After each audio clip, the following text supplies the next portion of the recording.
All right. So listen, I'm so excited to get to talk to you today. So let me just, clarify just a little bit. Like, I know you because your dad is one of my favorite people in the world, Chris Brown. Chris owns an exit office here in Ottawa. He's been a real estate broker here in Ottawa forever. One of my favorite people in the world. You better say the same thing about me. But yeah, so I've been watching you for years, kind of in the background. I'm so excited to get to talk to you today. In our world today, we've got so much going on, right? We've got so much with this whole pandemic and kind of all the other stuff that's just happening all around us all at the same time. Like we've got riots everywhere and marches and all that sort of stuff. And so it's so easily in our world to get distracted, and it's so easy to even use what's going on in the world as an excuse not to be, not to push forward in our own fields. And, with real estate agents, which is kind of who we're talking to today, with real estate agents, it's very easy for them to get distracted and push through and use obstacles kind of in our day-to-day life as excuses not to move forward. And, knowing Chris and following you and I look at you and I'm like, so you have gone through so much over the last few years. And now, we look at what's happening here, and the Olympics were canceled. The ones from Tokyo were canceled this year. And you're like, you worked so hard to get to where you want to be. And then all of a sudden they cancel it. Now, so it's crazy, the world. So talk to me a little bit about like your daily routine, like as an Olympic athlete. Like you've trained and went to Rio. And now you're trained again to go to Tokyo, and then all of a sudden, you kind of it's gone until like next year. Like, what's your daily routine like? Because we preach routine to agents. Yeah, no, that's a great question. And to be honest, it's changed so much over the last couple of months due to COVID. So I feel like many of us are just in a place right now of trying to restructure and find a new routine. But typically, I think in a more quote unquote normal time, my routine is actually very, very structured. I have everything kind of laid out to the T. Some people might find it almost a little bit anal, but I know exactly what I have every day and when I have it. And my calendar is very dear to my heart because it holds all the secrets to my life. But typically it starts with just like working around what's most important. And for me right now, my priority is my training. And so that's what I schedule in my day first is my training. And it doesn't always necessarily mean that it happens first thing in the morning, but it's the priority. So I tend to take a look at what needs to be done and I prioritize the day accordingly. So we're on the track 4 to 5 times a week, depending on where we're at in our training cycle. And then we also find the time to work through active recovery or rehabilitation. So then there's hours with physiotherapists, chiros, trainers, weight training. And then around all of that, I also work. So putting in those working hours to make sure that I'm supplementing my income so that I can continue to work towards my goal of becoming a 2-time Olympian. That's it. That's awesome. It's so funny because like when you say that, it just totally like it's exactly what we preach in real estate, right? Like what's your priority, working towards it, and what's interesting is you said, so not only like most of us go back, oh, all Alicia will have to do all day long is just train, but like you have to work as well. Like you have work and school and like all of that sort of stuff and like all this stuff to kind of go around at, as you, right? Yeah, it's actually funny because I find when I talk to people for the first time and I tell them that, I'm a track and field athlete, they make this assumption that I just like run around in circles all day. Yeah. Like literally I go to the track and I just run laps and then I go home. And that's a huge misconception. Like that's not at all what my days look like. That's not at all what my training looks like. Our sessions might be 3 hours in length, but it incorporates so many different things, and it's not simply running around in circles. And there's this whole lifestyle component to it as well, right? So it's kind of, it's very much like living and breathing that ultimate end goal and making decisions in your life day to day that bring you one step closer towards achieving that ultimate end goal, whatever that is, right? Yeah. So it's a lot more complex, I think, than people initially realize. Well, yeah, for sure. And like, yeah, absolutely. It's awesome. So listen, when you don't, like, when you wake up and you don't feel like doing it, like, I'm sure you have those days that you wake up and you go, oh man, I don't want to get up and go train or go run or go like lift weights or any of that sort of stuff. Like when you feel like you don't do it, like you don't have a choice if you want to get to the Olympics doing stuff. Like, you don't have a choice. So like, how do you make yourself do it? Like, how do you get up and do it anyway? Great question. And to be honest, I do have days like that. Like there are many days, there's definitely periods of my training where I just don't feel motivated to do it. And that can happen for many different reasons. But I find what's most helpful in those moments is taking the time to do the hard work of understanding why I feel the way that I feel.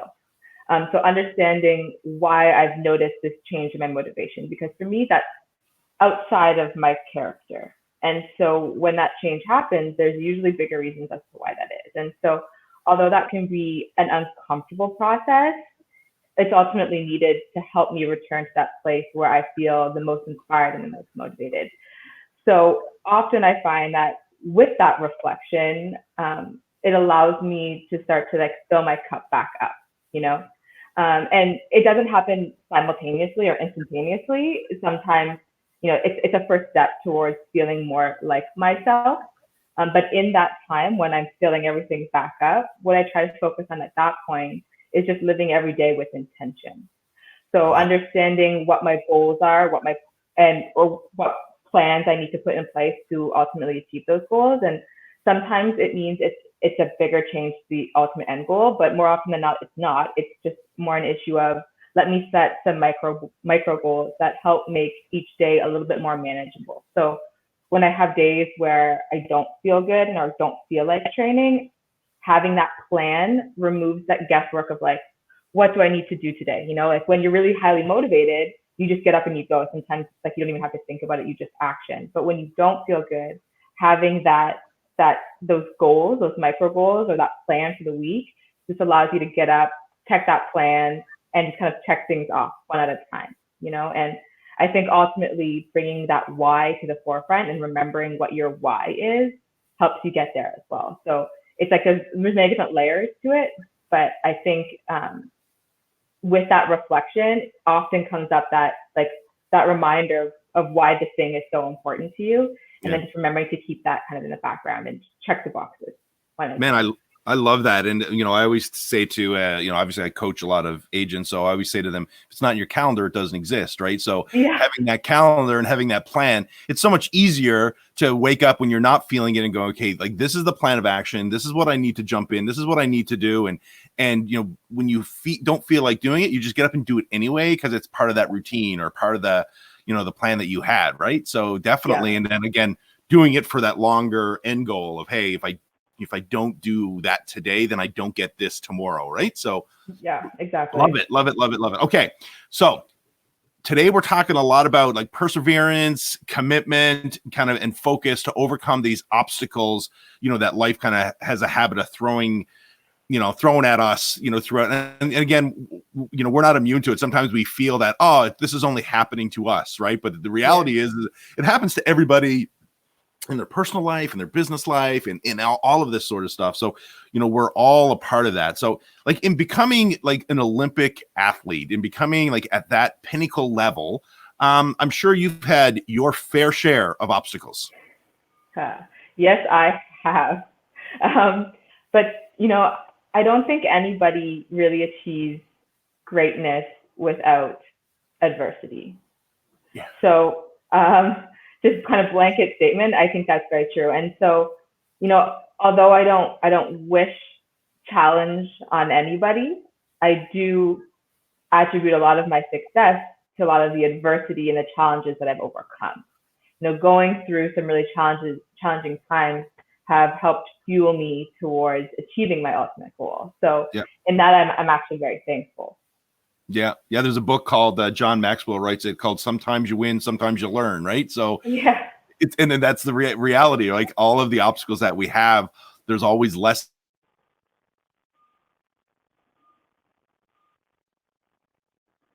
Look for. Oh, there we go. Okay, we're.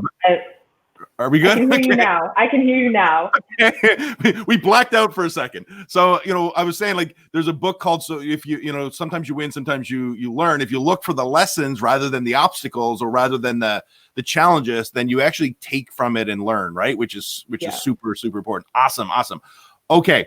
So I'm gonna start here real quick, and then I'm gonna jump back to a few years. But listen, training for the Olympics this year. Well, listen, let's be honest. Training for the Olympics over the last couple of years, for Tokyo this year, and then all of a sudden you get the word that the Olympics are being canceled. How'd you feel? Like, what was your first reaction to that? Oh boy. So what I actually learned first was of Canada's decision to not send a Canadian team to Tokyo this summer. So we got that announcement that, Canada's not sending a team this summer. And that came before the official cancellation, or sorry, not cancellation, postponement of the Olympics. Oh, so that's almost worse. Like, it's almost worse decision. It was 100% worse. And so what happened was, there's all these feelings of like fear and doubt that like the Olympics could go on this summer and Canada just will not be there. And so for me, as much as I was expecting like a result of this nature, like given COVID-19, I knew that there was a very good chance that something would change, but I did not feel prepared for the way that I would feel when I learned that news. So I remember it was actually quite late. It was like a Sunday evening at about 10 p.m. or so, and I received this email, and my jaw just dropped. To be honest, it just dropped, and I kind of just froze. And it's a lot of mixed emotions. I felt proud. Like, I felt very proud that Canada took that stance, because we were the first nation to do so. And I do agree that it is ultimately the best decision. Like, public health is number one priority. And so I agreed, and I understood, but at the same time, I felt devastated. As you said, we trained for years for this opportunity, and it comes once every 4 years. And in my event, I raced the 400 meters, and my race was less than a minute of my life. So we put a lot of time and energy and commitment for these opportunities that happen once every so often, and they come and go so quickly. So it was heartbreaking, it really was. And I think to this day, I'm still kind of processing what that feels like and what that means.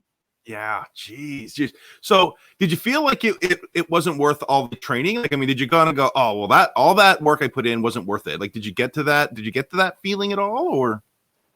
It's not that I feel as though the training is not worth it. The training is always worth it. It's like you're constantly putting money in the bank. It's like a constant investment. So just because I didn't get the opportunity to necessarily showcase what I've built up to this date, it doesn't mean that work is gone to waste.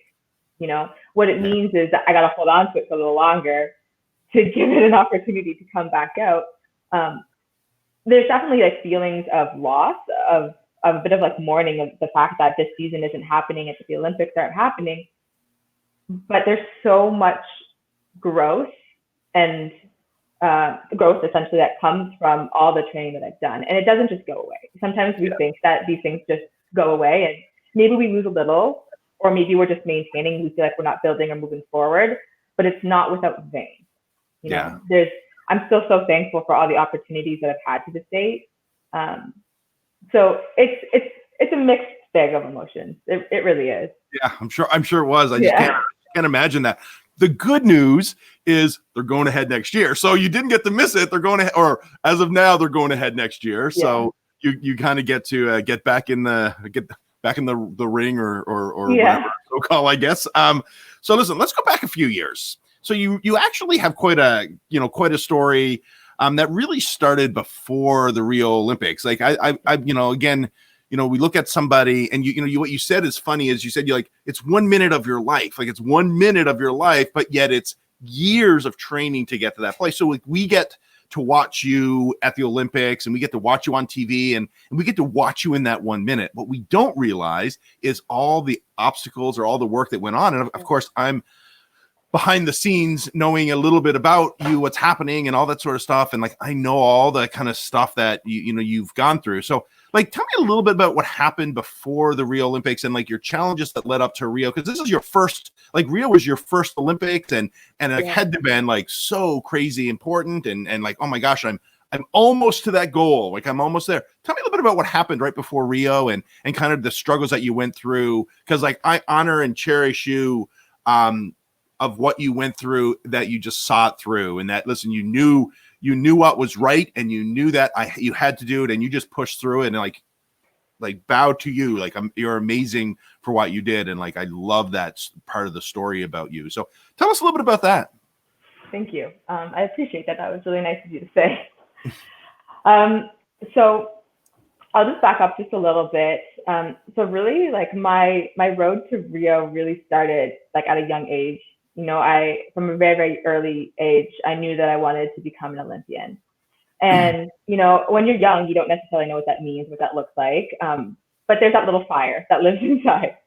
And then, making the move from Ottawa, where I grew up, to Toronto to go to school and to train, I had the opportunity of training with so many amazing athletes. And 2012, the 2012 Olympics was a really big turning point for me. I watched my training partners and my friends, realize their goal of becoming Olympic athletes. And for me in that moment, it's like I was able to take the Olympian or, the athlete off the pedestal and just like hold her at eye level.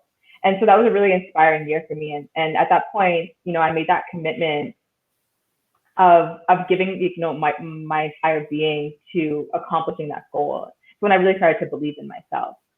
And so that followed up with really great, 2013 season.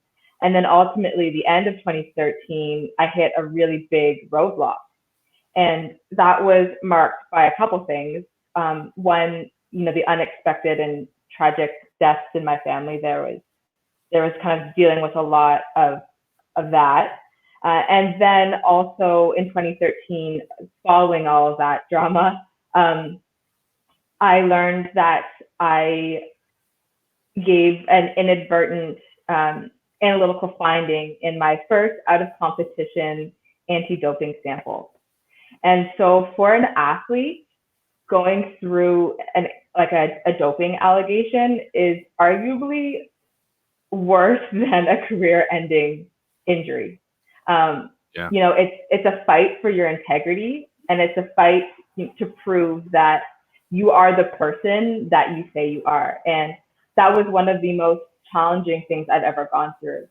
And it's really challenging. I was in a situation where I needed to prove that I didn't intentionally ingest a substance. And when you do not intentionally ingest a substance, it's very hard to prove a not, essentially, right? It's kind of like you're searching for a needle in a haystack. Yeah. And if you were intentionally doping, then you would know exactly what happened. Right. But we went through essentially just over a year of legal battle, of hearings and appeals, trying to prove my innocence. And it was really frustrating because it felt like it didn't matter what I did. It didn't matter how honest I was. I couldn't influence the change. Yeah. And I went through a hearing initially, which was about 8 hours of hearing, and that resulted actually in a really great result. The arbitrator ruled no fault on the part of the athlete. But what happened in that situation was there was then a hole essentially in the verdict that allowed the Canadian Centre for Ethics in Sports to appeal the decision, and I ultimately lost the appeal, which resulted in 2 years out of sport. And so this is happening between 2013 and 2015. So I wasn't able to return to training with my club and my team until the fall of 2015. So essentially the beginning of the Olympic year, or that Olympic, season, you could say. And so it was just a lot of feelings of fear and of doubt. And, I had those moments where I wasn't sure that I wanted to stay in sport. But I knew that wasn't true. I knew that I wanted to be here and that I deserved to be here. And when I speak about adversity and using that adversity to kind of reframe what you're going through, I think ultimately going through that whole anti-doping fiasco is what ultimately fueled my fight to become the athlete that I am today. With all the negativity that was around me, I just poured myself into the things that I could control, and I worked harder than before because I did feel like I needed to be twice as good to be able to validate that I am the athlete that I said I am, and that I am not a cheater, and I've never been a cheater. And so a lot of my energy went into just making sure that I was going to be ready to prove, to the world that I belong and that I deserve to be there. Love that. Yeah. So what's interesting for me is, again, you talked a little bit about that you couldn't participate with your your running club, and because I know kind of a little bit about it, I know kind of what you had to go through. Like, talk to me a little bit about that, because I mean, again, being part of a team. I mean, listen, I tell you a quick story is I skied, and I mean, what I'm talking about, where you have to you have to run certain races. I had to ski certain races in order to qualify, right?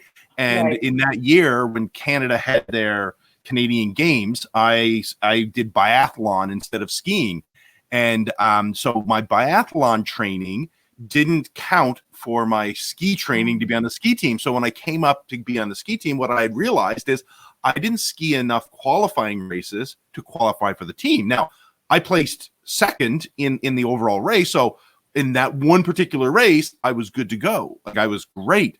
And again, like you said, you're young, so I was young, and when it came up to pick the team, and like it's the exciting parts of going and getting measured for your suit, and like you know what I'm talking about, because like you might do the same thing. So like we go get measured for our race suits and our team jackets, and it came up and they said, well, Jared, you didn't make the team. And I was like, what do you mean I didn't make the team?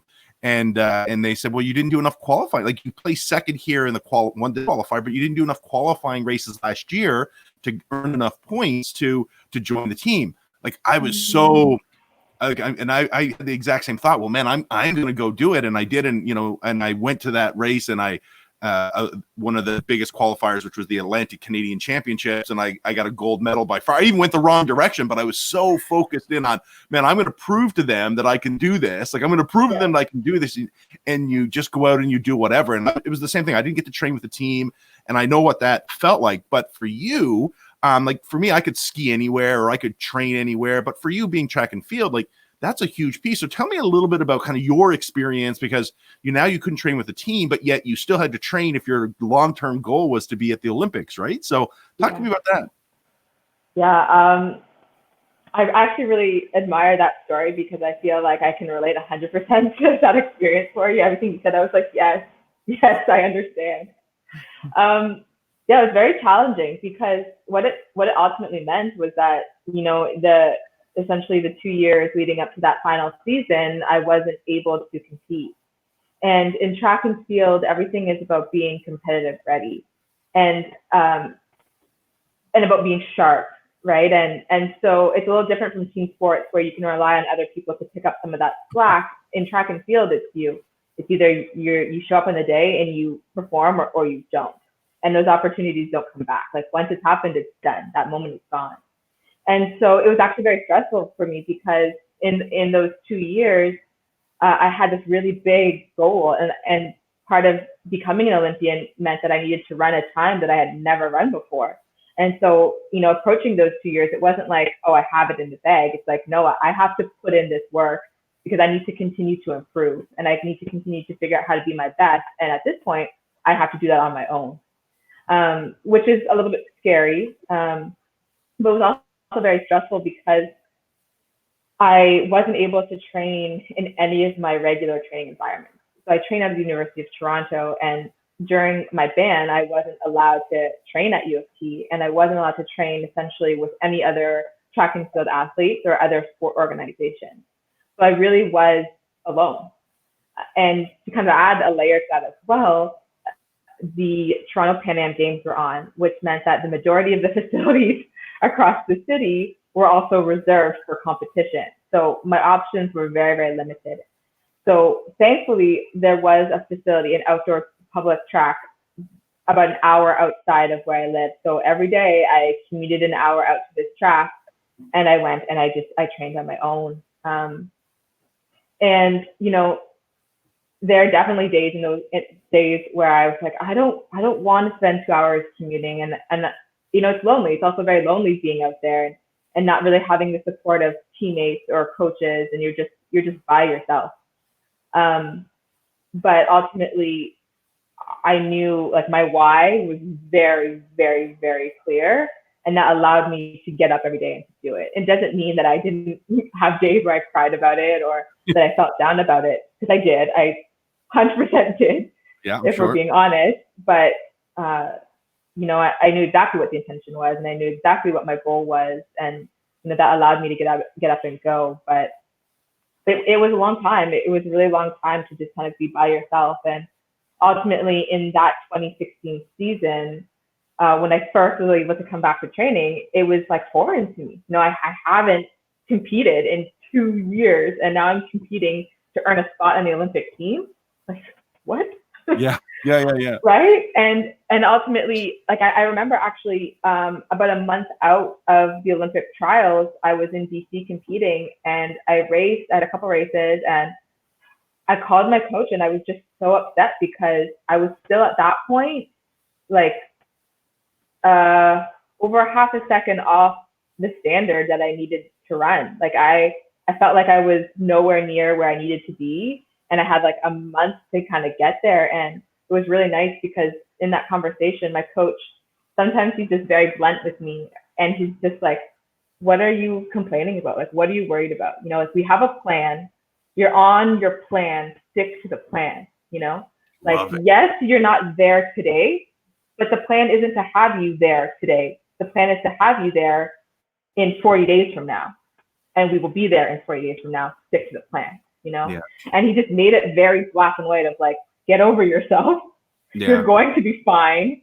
Keep working. Like, crying about it isn't going to make it better. It's not going to make you faster. Just stick to the plan, And so we did. We just continued to work. And then ultimately it came down to Olympic trials.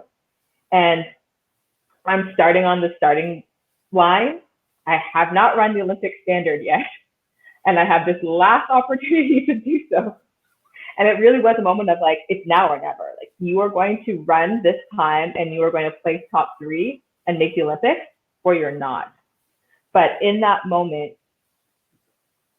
I felt probably more prepared than I have ever felt before. I have never started on the start line and felt as calm and as in control in my life. And that was because I had spent years preparing for this moment. Like, the amount of mental preparation that went into standing on that start line was insane, to the point where I could stand there and I felt like I had run this race so many times before. And I made it happen. Love that. And I think a lot of where my successes even came in that day is a couple different things. So I kind of worked through this tactic or the strategy that I call PIC, PIC. And it stands for present, intention, and control. And I use these strategies to help me overcome challenging times, stressful times. It ultimately helps me stay resilient. And so P stands for present. So really just focusing on being present and living in the moment. So not stressing about the past, which for me was very easy to do in those moments of like, I'm not prepared. Yeah. I haven't raced and things like that. And not stressing the future either, of just being very present in that moment. And then I for intention, knowing exactly what I needed to accomplish on that day. So the goal and the purpose of this race was to qualify for the Olympics. And I knew exactly what I needed to do to be able to make that happen. So I had goals, I had a race plan, it was all laid out. And I knew it like the back of my hand. And then ultimately C is for control. So control, I could not control what anybody else was going to do. I couldn't control my competitors that day. I couldn't control the weather. The weather was terrible. Like it was cold, it was wet, it was not ideal for running fast. It was very, very windy, which sucks when you're running 400 meters. And you know what I can control? Yeah, I can control what my competitors are going to do. Like they might have a great race. I could completely show up under pressure. I can't control that. But what I can control is the way that I talk to myself, the way that I execute my race, and essentially the confidence and fearlessness that I would bring to that race. And so by really encompassing PIC, I felt like I was fully prepared to be the best that I could possibly be on that day. So cool. It worked out. I finished second. I'm stealing your pick. I'm stealing your pick stuff. That's amazing. That's awesome. That's awesome. You know, that's incredible. So listen, do you use visualization much? Like you said to me, hey, you've ran this race before. Like for me, like, you know, again, I that's visual, you know what I'm being live is great. Visualization is a great tactic for using. Do you use that often to, like you said, you ran the race 100 times in your head before? Yeah, you do. Yeah, definitely. Visualization, affirmations, a lot of mindful breathing techniques as well. Like when I'm feeling like on that start line, for example, there's so much anxiety. Like there's so much riding on that moment. And for me, just returning to my breath helps me stay calm and present so that I could pull on, you know, those words of affirmation, so I could pull on that visualization and feel prepared. But yeah, I mean, my dad actually was the one that taught me about visualization. I'm tripping on the words too. Yeah, there you go. Visualization from a young age, and it's something that I've been practicing for a very, very long time. And so there are times where I practice it more heavily than others, and essentially I come back to it when I feel like I need it the most, and that's often, to be honest. So when you're trying to do something that you've never done before, going through those mental reps and those visual reps is really helpful. And I think that's honestly why I felt so calm and so controlled that day. Yeah. Yep. Awesome. So finish that race. You all of a sudden get word you made it to the team to go to Rio. How'd that feel? Like that must have been incredible. Yeah, that was, I was reflecting on that not too long ago, actually. And when I had finished that race, you know, and looked up at the clock and saw that I ran the standard and that I finished a really close second, it was like almost a tie for first. It was amazing. I actually just felt numb. Like in that moment, you're so tired from running 400 meters that I kind of felt numb. But I remember after the race, I walked off and my parents just like ran down to see me and my friends, my teammates. I had such a huge support system on that day.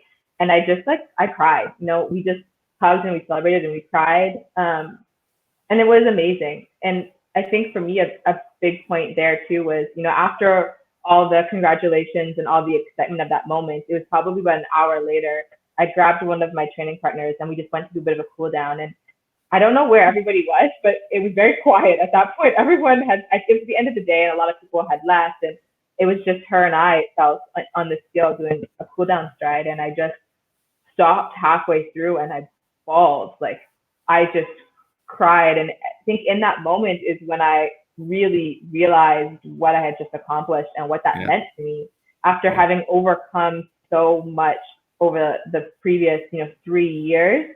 It felt like the world to me. You know, it was just, for me, it really was a lifetime of preparation and a lifetime of overcoming obstacles. And, you know, and I did it. And it's surreal. Like sometimes today still, I'm like, wait, what? That happened? So listen, I almost cried for you and you didn't even know who I was at that time. So no, that's awesome. Thank you. Yeah, that's so exciting. When Chris told me about that, I was like, yes, like that's what coming back looks like. That's what, like I'm so excited for you. Cool. You mentioned support structure. So talk to me a little bit, like, you know, what does your support structure look like? Like, I mean, you must have, like, again, different areas of support that really help push you through. You have to, right? Like to be able to compete at this level. Talk to me a little bit about that. Yeah, I'm definitely not doing this alone. There's no way like you could possibly do something of this magnitude by yourself. You know, my partner is really great. He makes sure essentially that my head is on straight and that I'm fed and that I'm, getting up and doing the things that I need to do. He's a really big support just day to day in helping me be my best. And, my parents and my sisters, they've been on this journey with me from the beginning. I don't think there's anybody that understands the things that I've gone through as much as they have. They've been there through absolutely everything. And I'm so fortunate and so thankful to have their support. And then, there's like my coaches, my teammates.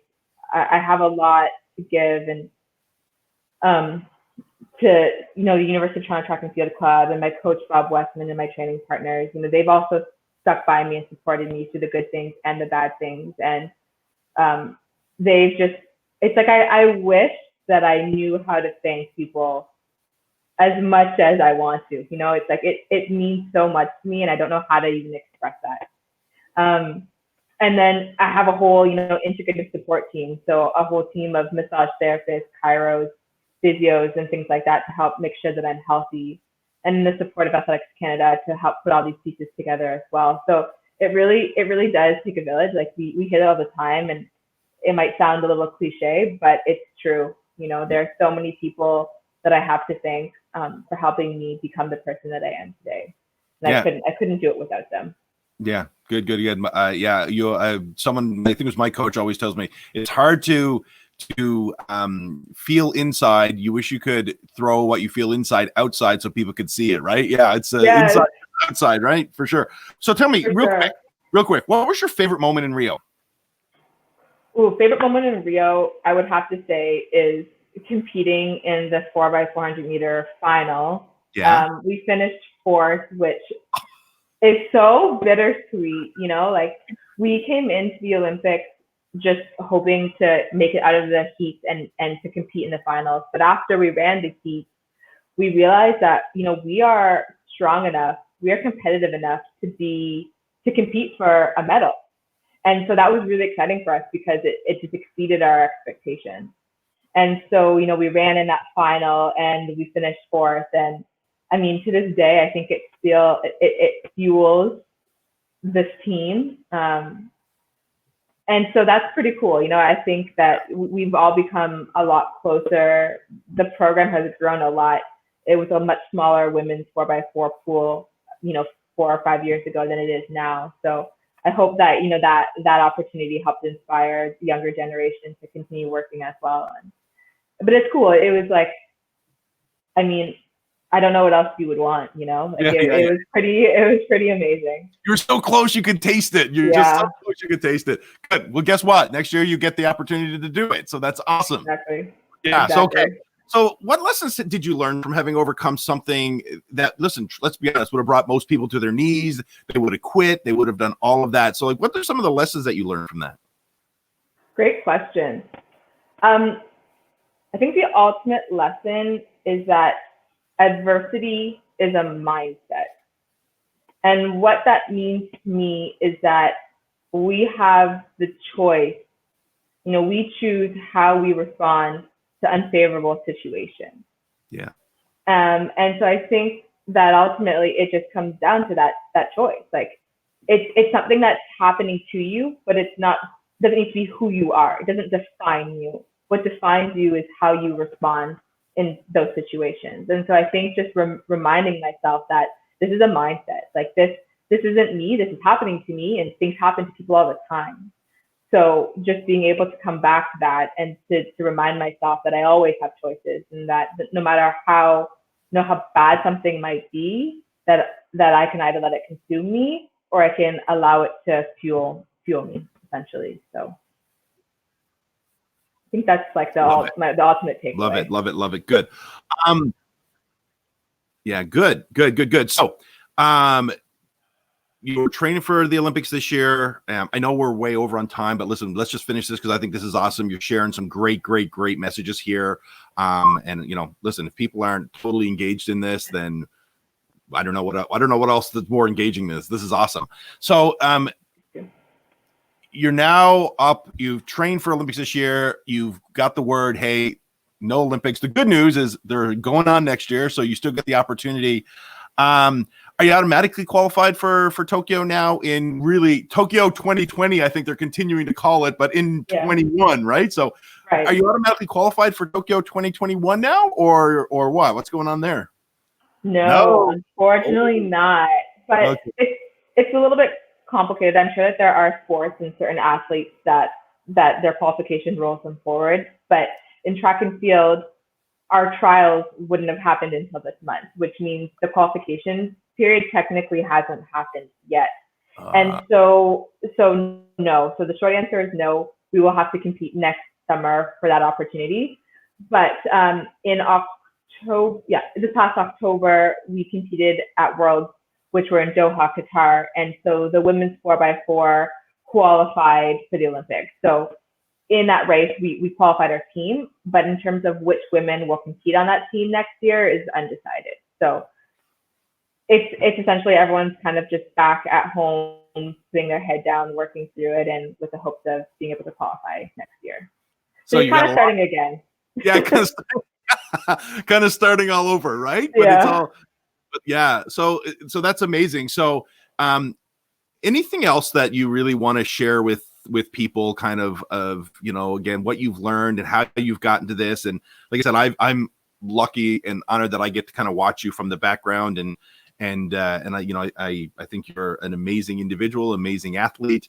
What is it that you want to share with somebody, about, listen, if they're fighting their own challenges, if they're fighting, something right now that is going on in the world where it kind of brings them down and it makes them wake up in a bad place and makes them feel, way overwhelmed, right? Way overwhelmed in life, and holds them back. Like, what piece of advice would you give them?